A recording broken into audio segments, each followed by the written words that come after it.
भाजपा ने भी हाल ही में हरियाणा में जिस तरीके के साथ अपना इतिहास बनाया, एक बड़ी जीत दर्ज करी, लेकिन उसके बावजूद भी 2029 की तैयारी भाजपा ने अभी से शुरू कर दी है।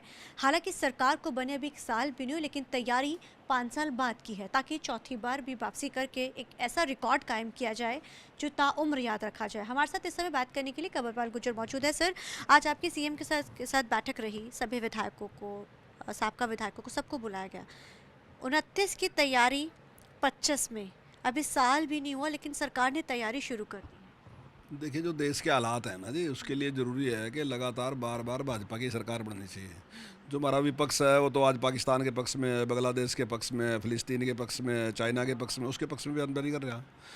तो सरकार तो देश की चाहिए ना, जो देश के लिए ही जीती हो कि देश को नंबर 1 बनाना, दुनिया का नंबर 1 देश बनाना, इसको विकसित राष्ट्र बनाना, इसको शक्तिशाली राष्ट्र बनाना, एक विश्व गुरु बनाना। तो सरकार वही चाहिए ना जी। एक तरफ वो लोग हैं जो विश्व गुरु बनाना चाहते हैं, इसको विकसित राष्ट्र बनाना चाहते हैं, एक ऐसे लोग हैं जो देश के खिलाफ बोलने वाले लोग हैं। तो तैयारी तो फिर 365 दिन करनी पड़ेगी ना। आज बैठक पे क्या खास रहा? क्या उसमें कोई ड्यूटीज़ भी लगाई गई है? किस तरीके के साथ किन किन मुद्दों पे चर्चा की गई है? 29 की तैयारियां जाहिर है, लेकिन बात तो सिचुएशंस की जो भी प्रेजेंट है उस पर भी ज़रूर होती है। देखिए, कई ग्रुप बुलाए गए थे, जिलाध्यक्ष भी बुलाए गए थे, प्रभारी बुलाए गए थे, और भी कई ग्रुप थे। मैं जिस मीटिंग में था तो उस मीटिंग में जो जिन विधायकों ने जिन्होंने चुनाव लड़ा था और किसी कारण से वो सफल नहीं हुए, तो ऐसे 42 विधायकों को बुलाया गया था। तो मैं उसी मीटिंग में था। तो उस मीटिंग में मुख्य रूप से तो अगर आप एक बात कहो तो मुख्यमंत्री जी का यही था कि भाई आप जनता के बीच में रहो और जनता के जो भी काम है आप उन कामों को नोट करो और सरकार के सामने लेके आओ। हमारा पूरा प्रयास रहेगा कि हम जनता के समस्याओं का समाधान करें। इसको लेकर जब भी जीते हुए विधायकों की भी ड्यूटी लगाई गई थी, जहाँ पर जो हार हुई थी जिन सीटों के ऊपर, जहाँ पे विपक्षी पार्टियां जीती, लेकिन वहाँ पे विपक्ष ने इसका जो है विरोध जताया। वो कहते हैं कि ये बिल्कुल सही नहीं, और अब सेशन शुरू है, इसमें मुद्दा जो है जमकर उठाया जाएगा। वो कहते हैं देखिए, वो उनके यहाँ का तरीका अलग है, हमारे यहाँ का तरीका अलग है। उनके यहाँ तो अगर आप विधायक को भेज दोगे झगड़ा हो जाएगा इस बात पर कि कोई विधायक दूसरी कॉन्स्टिट्यूंसी में क्यों गया। हमारे यहाँ कोई झगड़ा नहीं, हमारे यहाँ स्वागत हो रहा। अब मेरे यहाँ अगर आप जगमोहन जी को भेजोगे तो मैं जगमोहन जी को फ़ोन किया, मैं जगमोहन जी का स्वागत करूँगा कि आप मेरे यहाँ आओ। अगर यही कांग्रेस का होता तो लठम लठ हो जाता इस बात पे कि आप मेरी कॉन्स्टिट्यूंसी में क्यों भेज रहे। तो उनका काम करने का तरीका अलग है, हमारा काम करने का तरीका अलग। कोई हम पहली बार थोड़ी कर रहे, इससे पिछली बार भी कराया, उससे पिछली बार भी हमने कराया। तो हम जो आदमी जीतता है, चुनाव जीतता है, तो स्वाभाविक ही है कि उसकी जानकारी या उसका तरीका, किस तरीके से चुनाव जीता, तो उसने किस प्रकार सफलता प्राप्त की, तो उससे सीखने की ज़रूरत है। तो मुझे सीखने में कोई दिक्कत नहीं जगमोहन से। अगर जगमोहन कोई नई बात मुझे सिखाता है, जगमोहन, हालांकि मैं जगमोहन से सीनियर हूँ, पर अगर मेरा जूनियर भी है वो और उसके पास एक अच्छी जानकारी है, वो मुझे सिखाता है, तो मुझे क्या दिक्कत है सीखने में? उससे भी सीख लूँगा। वो मेरे से भी सीख सका, मैं उससे भी सीख सकूँ, कोई दिक्कत नहीं। वोट चोरी को लेकर बड़ा ज़्यादा जो है इस समय हंगामा हो रखा है। मॉनसून सेशन दिल्ली में चल रहा है, लेकिन हंगामे की गूंज हरियाणा तक भी पहुंची हुई है, क्योंकि हरियाणा में हालांकि इलेक्शन कमीशन की तरफ से शिकायत तक उनको दर्ज कराई गई और नोटिस तक भेजा गया राहुल गांधी को। आप किस तरीके से देखते हैं? देखिए, मेरा मानना ये है कि जो लोकसभा का सेशन चलता है वो बहुत इंपॉर्टेंट है। पूरा देश तो उसको देखता है, लेकिन दुनिया की बहुत बड़ी आबादी उसको देखती है। तो वैसे बहस कहाँ होनी चाहिए? लोकसभा के फॉरम पे होनी चाहिए ना, वहाँ हाउस में होनी चाहिए ना बहस, लेकिन हाउस में तो नहीं। अगर आप लगातार देखते जाओगे पीछे, तो जब भी हाउस चलता है तो क्या वहाँ करने देते हैं काम? ये हर बार इसी तरीके का इनका व्यवहार होता है, गैर जिम्मेदाराना व्यवहार इनका होता है।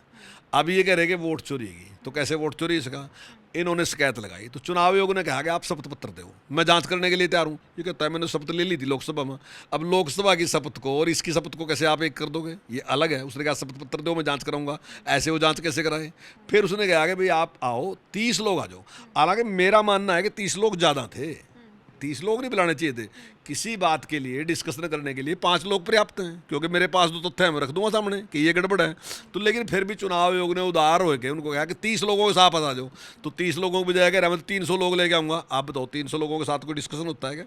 वो तो केवल राहुल गांधी के लब बता सका था बात ने, पर अगर उसको जरूरत थी तो 5 लोग ले जाकर बता सकता था। लेकिन चुनाव आयोग ने तो 30 लोग कहा, लेकिन 30 लोगों को लेके वहाँ गया नहीं, क्योंकि उसके पास तो तथ्य है नहीं। और तथ्य कहाँ के गया? कर्नाटक में तो उसी की सरकार थी। उसके मंत्री ने ये बात कह दी कि वहाँ तो हमारी सरकार थी, हमने ही तो बनाया। क्योंकि चुनाव आयोग के पास अपनी तो कोई मशीनरी नहीं है। चुनाव आयोग की मशीनरी किसकी लेगा? स्टेट की। तो स्टेट का जो भी कर्मचारी है, वो टीचर है कोई भी है, उसको बीएलओ बनावागा। बीएलओ के जिम्मे वोट बनाने की जिम्मेदारी है, वोट बनाएगा। लेकिन बीएलओ के साथ वोट बनाने पर उसका एक अधिकार नहीं है कि केवल वही करेगा, उसके साथ उसने एक राइट दे दिया कि जो राजनीतिक पार्टियां अपना BLA 2 बना लो। तो BLA 2 जो है वोट को चेक करेगा, ये बननी चाहिए नहीं बननी चाहिए, वो उस पर एतराज़ कर सका कि देखो ये वोट नहीं बननी चाहिए, गलत है वोट, ये बाहर की वोट है या नहीं। वो मरी वोट ने कहा वोट मर गई, इसको कटना चाहिए, तो उसका राइट। अब BLA 2 कितने हैं? अब मान लीजिए एक BLO सरकार का है, BLA 2 बीजेपी का है, BLA 2 कांग्रेस का है, BLA 2 लोकदल का है, BLA 2 JJP का है, BLA 2 BSP का है, और भी किसी का है क्या? तो 6 BLA 2 है। वोट कितनी है? 1000। चेक करने वाले कितने है? 6 आदमी चेक करने वाले है। तो फिर गड़बड़ कैसे होगी? तो ये तो सारा राइट चुनाव आयोग ने रखा। अगर हेराफेरी होती तो पहले टाइम में होती। कैसे होती? जब पहला चुनाव हुआ, डॉक्टर भीमराव अम्बेडकर की 74,000 वोट कैंसिल कर दी, 74,000 वोट कैंसिल कर दी, 14,000 से रह दिया। इसने कहा वोट चोरी। मौलाना आजाद 20,000 से डिक्लेयर कर दिया DC ने कि चुनाव हार गया, लेकिन पंडित जवाहरलाल नेहरू कहा कि जीतना चाहिए। जब मुख्यमंत्री ने कहा कि डिक्लेयर को मैं चेंज करूँ, बोले अगर तुझे मुख्यमंत्री रहना तो ये डिक्लेयर करना पड़ेगा, आपने जीत्या। और ज़बरदस्ती उस टाइम के जो डिप्टी कमिश्नर हैं उसको जीत्या डिक्लेयर करवा दिया। इसने कहा वोट चोरी। जब श्रीमती इंदिरा गांधी ने 71 का चुनाव लड़ा और राजेंद्र रैना जी ने उसके खिलाफ पिटीशन डाली, तो कोर्ट ने मान लिया कि उसकी करप्ट प्रैक्टिस थी श्रीमती इंदिरा गांधी की, उसके खिलाफ एक्शन ले लिया। लेकिन उसको कोर्ट के आदेश को मानने के बजाय उन्हें देश में इमरजेंसी लगा दी। अभी आपने सुखबीर कटारिया का देखा, पहले 2000 मेरे हाल 9 में वो 5 में या 2005 में वो हरियाणा सरकार में मंत्री रहे। और मेरे तो खैर एग्जैक्ट तो नहीं मैं बता सकता, मेरे ख्याल 30-32 केस उनके खिलाफ रजिस्टर्ड हैं इसी बात के कि उन्होंने उसमें हेराफेरी की। वो किसका आदमी है? और इसी प्रकार के आरोप सुरजेवाला जी के ऊपर भी लगे हैं, वो भी उनके मंत्री रहे। चौधरी लीलाराम जी ने आरोप लगाया कि उन्होंने गलत वोट बनाए।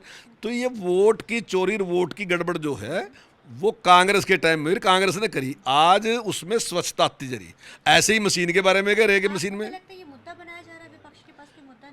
बिल्कुल आज तक जितने भी मुद्दे राहुल गांधी जी ने बनाए वो बिल्कुल किसी में कोई सत्यता नहीं थी। वो सारे के सारे झूठ साबित हो गए, कोर्ट के सामने भी झूठ साबित हो गए, जनता के सामने भी झूठ साबित हो गए।